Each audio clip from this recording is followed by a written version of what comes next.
Olá, gente. Como é que vocês estão? Hoje a gente vai abordar um tema que é bastante importante também da gente saber para a estomatologia, certo? Para a gente saber o que é normal e o que é anormal na cavidade oral dos nossos pacientes e assim facilitar o diagnóstico e o manejo dessas alterações que a gente vai encontrar com o decorrer das clínicas dos nossos pacientes, certo? Hoje a gente vai abordar um tema que é de variações dos padrões de normalidade, tá?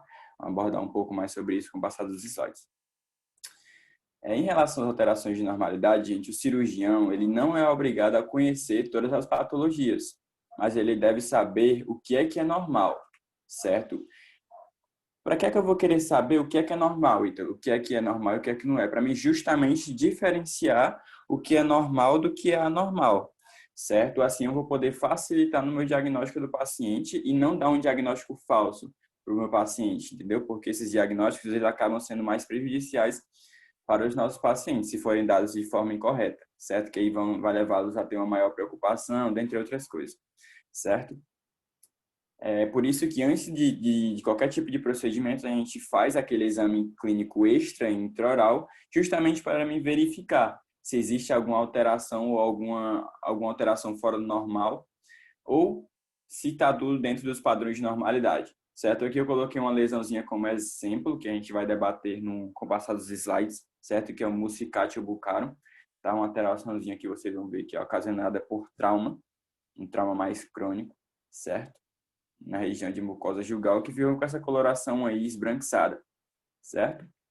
Então vamos lá.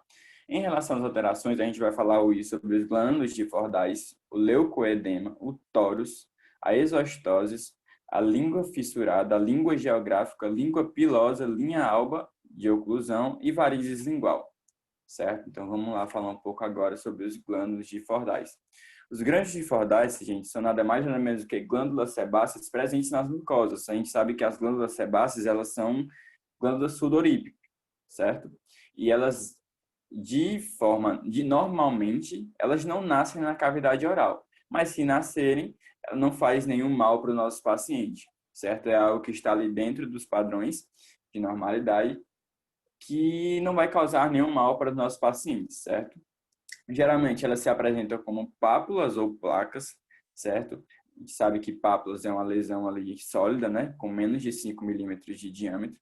E as placas são aquelas lesões mais avantejadas, com a superfície lisa e plana, certo? Possui também, os grânulos de Fordyce, eles tendem a ter uma coloração mais amarela ou alaranjada, certo? Pode aparecer de forma isolada ou reunida, certo? E geralmente, onde mais aparece é na região de mucosa jugal, mas também pode acometer a região de palato e de lábio, tanto superior quanto inferior, certo? Aqui tem uma imagenzinha para vocês mostrando como é o aspecto da alteração, que são os glândulos de Fordyce, com uma coloração mais amarelada, certo? E o tratamento dessa alteração é a orientação dos meus pacientes, certo? Porque qualquer alteração que venha a surgir na boca do meu paciente ele pode pensar que seja algo que pode se tratar de algum tipo de alteração maligna, certo? Que pode levá-lo a ter uma cancerofobia, é achar que tudo é câncer, certo? A partir daí a gente deve orientar o paciente da melhor forma possível, a fim de evitar esse tipo de problema, certo? Já o leucoedema, gente, é um excesso ou espessamento de tecido mucoso, certo? Que quando distendido, essa alteração que tem um aspecto esbranquiçado, ela some, certo? Geralmente ela acomete de forma bilateral, certo? De forma unilateral é meio raro, então ela acomete principalmente de forma bilateral, principalmente na região de mucosa jugal, certo? Mas também pode acometer a mucosa labial, tá? Então, como vocês podem ver aqui, ó, eu coloquei duas imagenzinhas, ó, uma com a mucosa sem estar sendo tracionada, que a gente consegue ver uma coloração mais esbranquiçada, e aqui, quando eu puxo essa região, quando eu traciono essa região, a gente vê que a lesão, ó, ela já some, certo? Ela fica com uma coloração semelhante à mucosa, tá?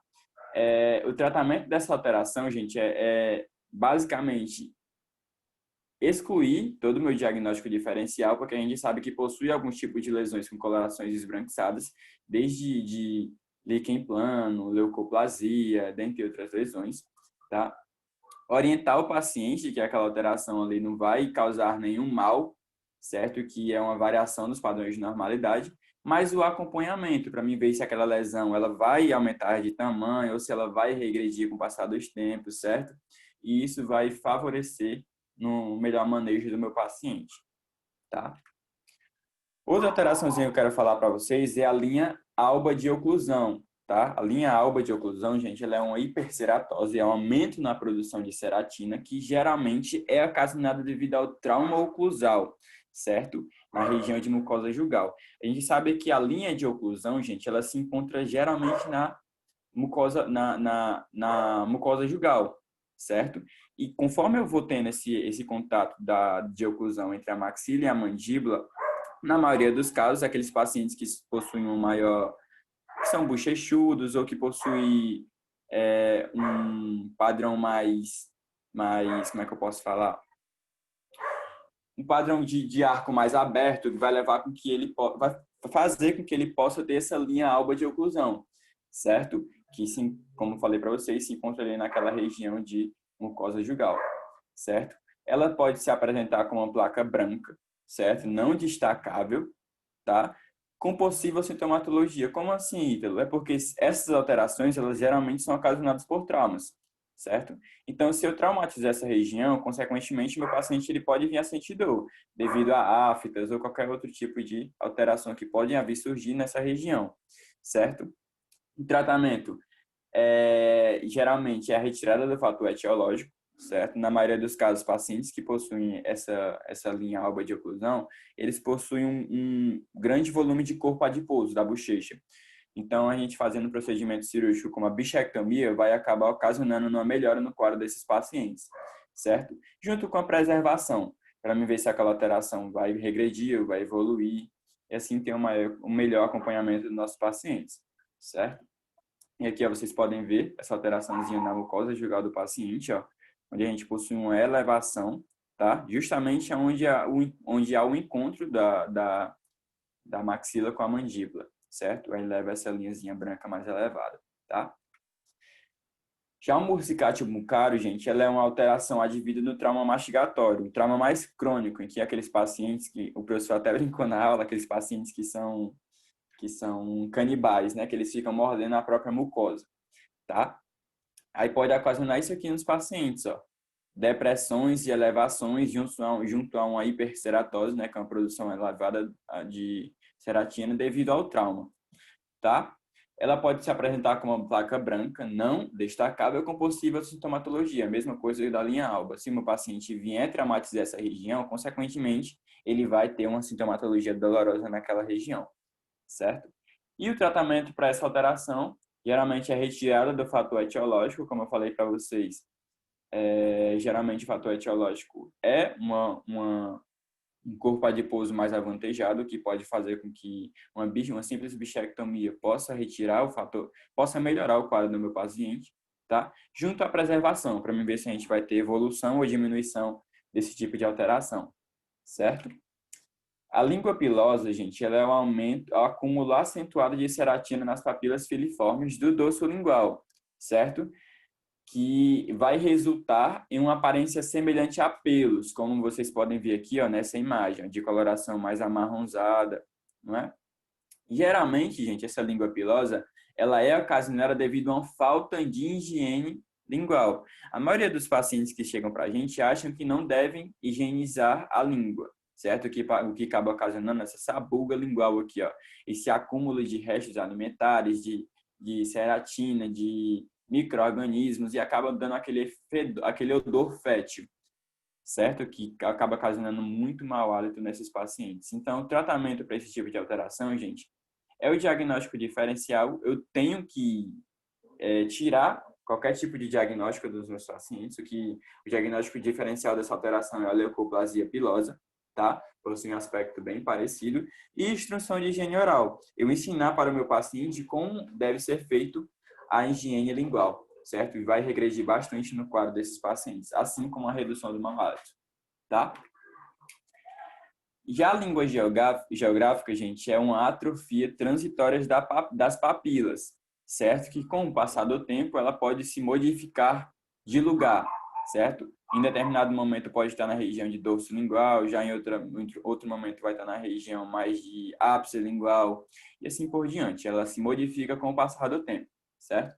Ela é uma lesão benigna, certo? Que tem uma prevalência mais pelo dorso lingual, tá? Acomete principalmente pacientes do sexo masculino, certo? Possui um halo eritematoso, ou seja, dentro da lesão eu vou ter uma coloração mais avermelhada, mais eritematosa, tá? Com uma borda mais elevada e esbranquiçada, como vocês podem ver aqui, ó, nessa imagem, ó. Um halo mais esbranquiçado.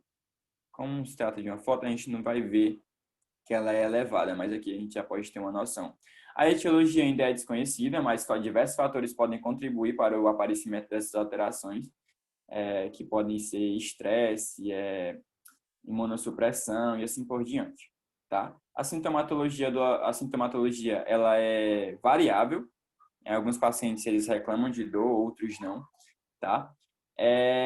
O tratamento para essa alteração é o esclarecimento dos pacientes, certo? Saber que é uma alteração que não vai causar mal nenhum, certo? E geralmente possui leva a alguns incômodos, mas esses incômodos, que em casos de sintomáticos, a gente pode tratar com corticoide tópico e aplicação de laser, certo? Que seria o laser vermelho por um joule, tá? Na tentativa de diminuir a sintomatologia dolorosa que o paciente pode vir sentir, tá? Em relação às varicosidades, consistem em veias que são anormalmente dilatadas e tortuosas. Elas geralmente estão na região de ventre lingual, como vocês podem ver aqui, ó, tá? É uma lesão benigna que possui uma coloração arroxeada e são assintomáticas, tá? Geralmente são assintomáticas, certo? O tratamento para essa alteração, gente, é o esclarecimento, certo?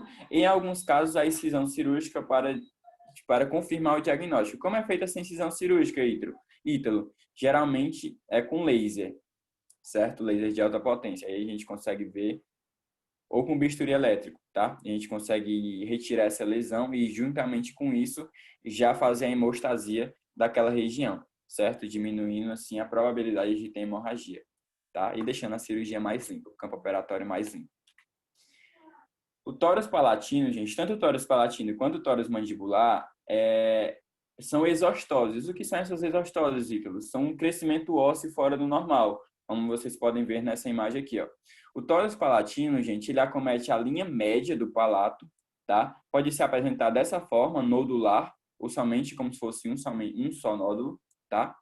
Possui uma etiologia multifatorial. Fatores genéticos e estímulos contribuem para a formação desse tórax, tá? Acomete principalmente pacientes do sexo masculino, certo? O desenvolvimento ele pode crescer, pode aumentar de tamanho com o passar da idade. Uma consistência da palpação é endurecida pelo fato de se tratar de uma alteração óssea. E a sintomatologia dolorosa somente se for traumatizado, tá? Se o paciente tiver qualquer tipo de trauma nessa região, meu paciente ele pode sentir dor, tá?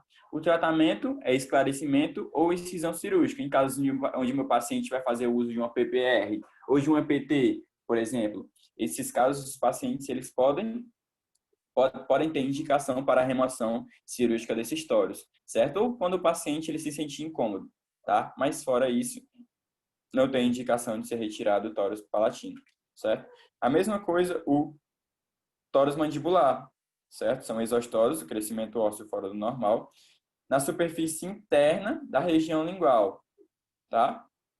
Face interna da região lingual. Geralmente acomete de forma bilateral, como vocês estão vendo nesse casozinho aqui, ó. E a sintomatologia da mesma forma, acontece somente se tiver trauma, tá?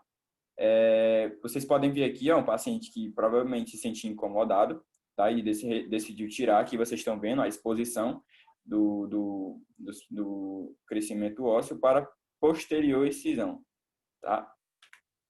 Essas foram minhas referências utilizadas, gente. Tudo na base do Neville, tá? E muito obrigado.